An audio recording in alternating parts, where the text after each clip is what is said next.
po, may lalong tumaas yung pagpapakawala ng tubig mula sa taas. Ayan. Mas malakas na kaysa kahapon. So, naka-full pa rin siya. Ayan.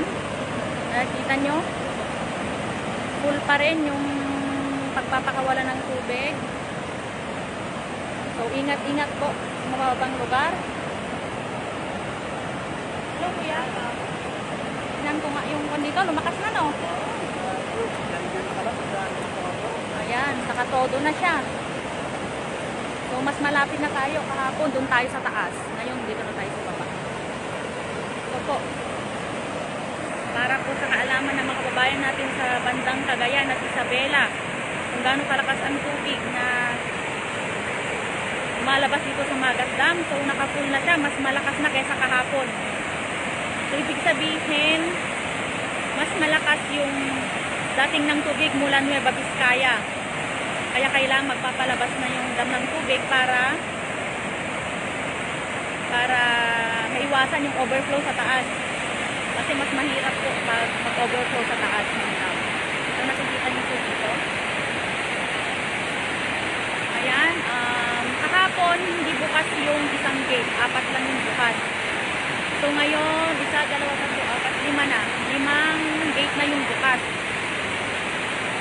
Wala kahapon. Wala pa, 2, 3, 4, 5. So, nakapull na siya. Kagabi kasi hindi na tumila yung ulan dito. So, overflow na sa taas. Kaya kailangan pakawalan ng tubig yung Magat Dam. Ayan po. So, ibig sabihin po, mas malakas ngayon yung volume ng tubig. Ilalabas ng dam. Ayan po.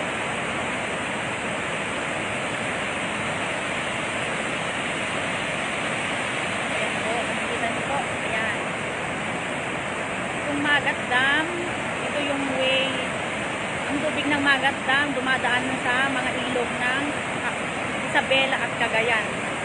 So, pag lumabas ang maraming volume ng tubig dito, maraming mababaha sa bandang ibaba.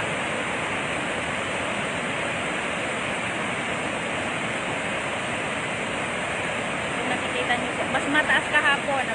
Bali kahapon, slightly pa lang yung kwan, pero medyo malakas na yun. Ngayon, mas malakas na naman yung pagpapakawala ng tubig.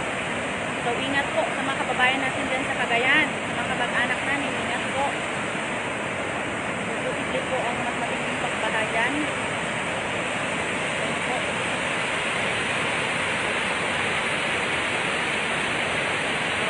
15 ways na po ang nakapagpas.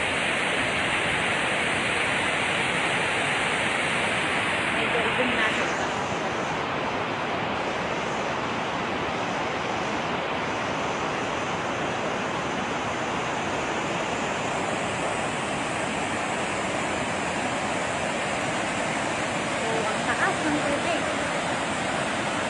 Sobrang taas na. Hindi ka kaya kahapon. Mas mababa yan. Ibig sabihin, nakapull talaga siya. Mas malakas yung volume kahapon kaysa ngayon.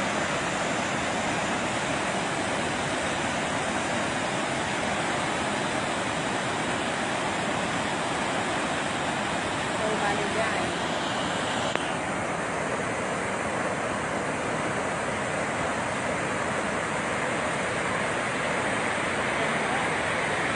As of 8 o'clock, titignan natin yung oras. 8:07 ang oras, kung tama yung orasan ko. Ito na yung tubig na lumalabas sa Magat Dam. Ayan. Open siya, 5 spillways to open.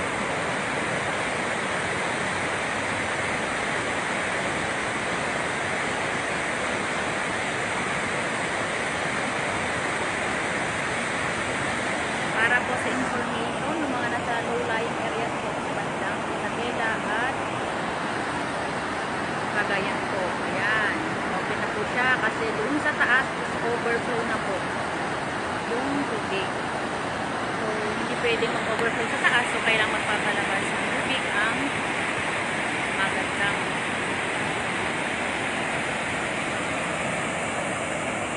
Sobrang taas. Mga mas mataas pa to sa bahay yung pagpapalabas ng tubig. Kung Kita nyo, ang bilis ng labas ng tubig lang. Bilis. Mahugulog tayo dyan. Patay tayo agad. Wala pang sangin.